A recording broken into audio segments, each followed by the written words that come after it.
What's the fastest you've seen a crowd go from excited to horrified? When working on a kids show, a child goes missing within the first 15 minutes of the show starting. Show had an emergency stop so the parents could plead for the child to make himself known. Nobody was allowed to leave their seats or leave the building. Whole building had to be searched. Everyone assumed the worst, but after half an hour they resumed the show even though the kid still had not been found. 10 minutes later we got word that the kid had wandered out of the building and was found safe and sound around the corner. To make matters worse, the show was Rapunzel, you know, where the story centers around a kidnapped child. I was at some weird zoo/animal preserve north of Phoenix in 2012, and there was a tigress in chain-linked compound. This little girl went up to her and blew her a kiss. The tigress looked at her and licked her own, not the little girl's, whiskers, and the crowd went awe. The tigress shifted a little bit and pissed all over the little girl. The crowd was shocked and horrified, but I laughed my ass off. I saw this on YouTube somewhere. A bodybuilder was strutting his stuff in front of a crowd, warming them up and everything at an event. They absolutely loved it. Many people had attended just to see him. He was at his peak, huge muscles and sculpted physique, absolutely amazing. I don't personally like the bodybuilding look, but you've got to respect hard work. The crowd was cheering him and he got so pumped up, so full of energy and emotion that instead of just walking onto the stage he did an impromptu jump flip. He launched himself high into the air and did this impressive flip. The crowd went berserk. But he was a bodybuilder, not a gymnast. He landed on his neck and died instantly, crumpling on the spot. It is one of the most horrific, sudden and unexpected things I've ever seen. Maybe the worst part was not all of the crowd realized immediately. They kept smiling and cheering for their hero for another minute before it sank in that they had just witnessed him die right in front of them and they were clapping for a dead man. Edit. His name was Sifiso Lungelo Thabit, only 23 years old, from South Africa. He was a junior world champion in his weight category. For those who are asking, a few people in the comments have posted the link. It's here. I very much do not recommend watching, it's tragic and horrible. Obviously NSFW/NSFL for death. Several years back and my band opens up for a hardcore punk outfit from Illinois at an all-ages venue where they have a sci-fi theme to their show. The singer dresses up as a mad scientist and the other three members dress up as his evil robots. They also have old television sets plugged in around the stage playing 1950s B-horror movies while they play. No one, including the people running the venue, have ever seen these guys play before, but going off of the theme we are expecting something awesome. That is until I'm backstage putting my equipment away and notice them all pounding back shots of tequila. When it's their turn to play they're so hammered they can't even make it through one verse of a song. The singer ended up drop-kicking one of the TVs into the crowd of about 200 people, which caught fire. This caused the sound guy to end their set right there and they were banned from the venue for life. I've never seen a crowd go from happy to oh shit so fast. Darren Brown, Remote Control. Darren Brown is a TV magician, illusionist, sort of like a Penn and Teller of psychics, and this show is on Mob Mentality. He has an audience prank a man, Chris, who is consented to be messed with for a Darren Brown show at an unknown date. There is a studio audience watching and voting on whether he gets a good prank or bad prank, with hidden cameras tracking him and Chris's friends and family, luring him to certain areas where pranks can happen. The pranks start out silly, good, he's the lucky customer at a shop, bad, he's accused of shoplifting. The pranks slowly get more and more extreme and the audience are voting the bad pranks all the time, laughing as Chris's life is slowly falling apart in one day. It ends with Chris being let out of a police car near his house and the audience have voted for a scary black van to pull up and kidnap Chris.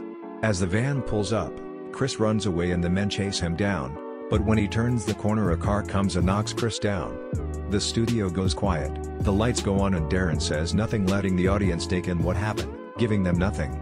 After a while, Darren explains that this was all set up and Chris was in on the whole thing and the audience were the ones being tested, explaining how being part of a crowd can make someone lose their morality. They were just cheering a man having his life ruined and being kidnapped, fearing for his life.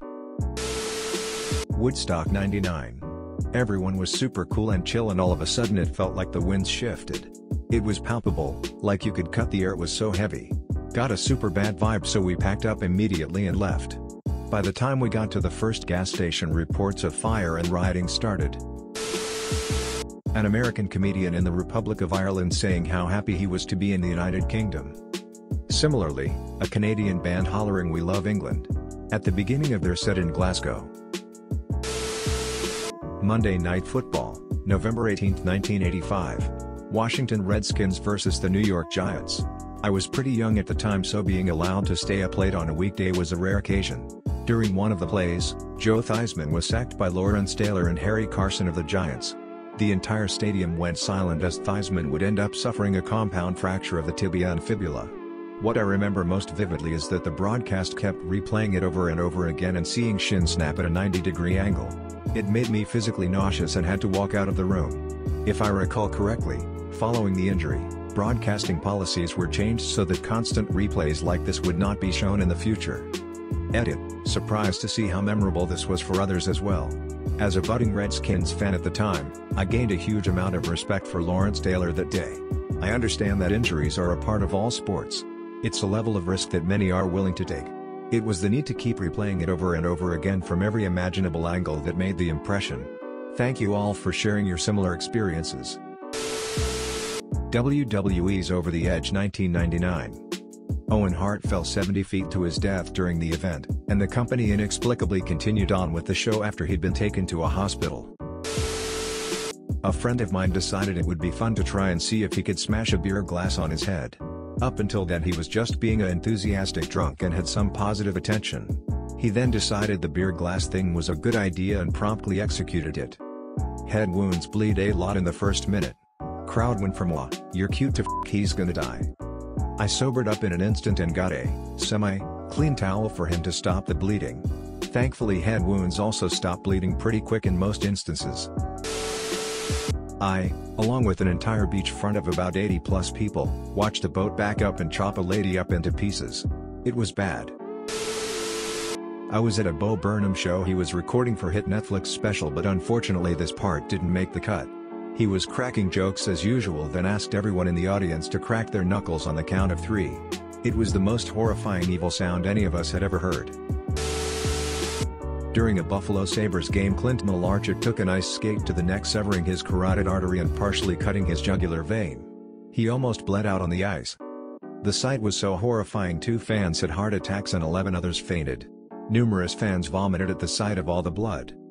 Malarchuk thought he was going to die on the ice, so his only thought was getting off the ice so his mom didn't have to watch him die on TV. He asked for a priest and had the equipment manager call his mom to tell her he loved her. The only reason he didn't die is the Sabres athletic trainer was a combat medic in Vietnam. My parents were at the game and said that most of the fans assumed the worst and that seeing the ice turn red was one of the more horrifying things they'd seen in person. R. Bud Dwyer's press conference that turned into a filmed suicide. We had a local TV anchor in Florida named Christine Chubbuxay. In keeping with Channel 40's policy of bringing you the latest in blood and guts and in living color, you are going to see another first, an attempted suicide. And shoot herself in the head. Circa 1974. The footage never got out, so it's not well known. An animal show at Busch Gardens. The camels started fighting. Also at Busch Gardens, years ago. Elephant took a gigantic, loud I mean a monumental brap. Goats ran over at warp speed and began feasting on it. The crowd was so appalled, it was wonderful. So much better than watching the goats form a pyramid. I'm giggling thinking about the poor, young girl MC attempting not to retch as the goat handlers tried to interrupt their shit party. Edit. I've been given the GOAT award. My life is full. But, apparently not as full as the goats. Last week at a BLM protest they were letting anyone come up and speak through a megaphone. This man got up and started talking about his newborn son and how he wanted to make sure we have a better world for him. He then started talking about love and unity, and the guy essentially had the crowd eating out of the palm of his hand.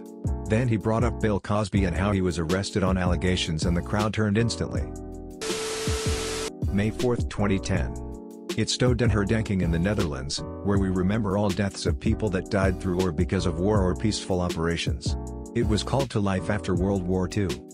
At 8 o'clock, I think, we have a 2-minute silence for remembrance. One person however thought it was fun to scream bomb, or something alike, rendering all the people there terrified and running against the barricades in a hurry to get away. The king and queen got escorted away as soon as this happened. Here's a video about the event. I was at a 4th of July fireworks show in FD. Walton, Destin, Florida. The show was being staged from the inlet from the Gulf of Mexico to the bay. People were watching it from the other side of the inlet, the Highway 98 bridge, and from their boats on the water. The first salvo launched, but one of the shells exploded either in the launch tube or just above and ignited the rest of the show on the ground. Some launched a little bit before exploding. What was supposed to be a 30 to 40 minute show lasted 1 to 2 minutes. As the first shells blew up, I could see the silhouette of the technicians as they ran, like a stop-motion movie. The technicians were cool as hell since none of them were looking back at the explosions. I never realized how big the bursts were until I saw them going off on the ground. Everybody was trying to get away. We were being hit by pieces of fireworks. They weren't just landing on everybody, they were hitting us. My dad started the boat, but realized we couldn't move. A lot of kids were watching the show while they floated in the water. We were yelling at the other boats to stop because of the kids in the water. Fortunately, enough people heard/listened or realized what the problem now was that they stopped and locked everybody in place. Nobody was seriously hurt or killed, only a few techs were treated for minor burns. On that day, those techs outran Usain Bolt. On the beach, wearing safety gear. Pink Floyd often would have giant floating pigs released during the concert, inflatable balloons. This would happen like halfway through the show. Well, people are smoking tons of pot, drinking, doing God knows what other drugs, so by the time the pig is released it's basically like God descending from the heavens. People were losing their shit. The pig. Well, it got caught in one of the wires and caught on fire. You've never seen so many stoners fall to their knees in terror/fear/sorrow over the death of a giant inflatable pig. There is no God anymore, his bacon got fried. Similar to how comedian/magician Tommy Cooper died. He was known for being the guy whose tricks went wrong and he just kind of muddled through it for a bit, but it always worked in the end. One day he's doing a live stage show and he had a heart attack, collapsed and died instantly. The audience all just thought it was part of his act and started clapping and laughing until someone realized what had happened and closed the curtains. The entire assembled students from the elementary school where teacher/astronaut Krista McAuliffe taught at, who were broadcast live to the world, as they watched the Space Shuttle Challenge explode seconds after takeoff, killing all hands on board, including their teacher. I was brought to Corita once and the matador got his leg impaled by the bull while he was trying to get over a fence. The crowd started screaming and booing the bull like it was a foul move. I was like, Lamal, the dude fucking stabbed it. What was it supposed to do, recite poetry? 7 to 8 years ago during a concert there was an earthquake, not too huge, but enough for some speakers to fall and to scare the shit out of those attending. At a music festival, Blues Fest, in my city, Ottawa, we had a stage collapse in a windstorm a few years back. Edit, it was actually 9 years ago. The band playing at the time was Cheap Trick, and they sued the festival and the stage company. Edited, some details. This is Reddit Joe channel, and don't forget to hit subscribe down below for more upcoming videos.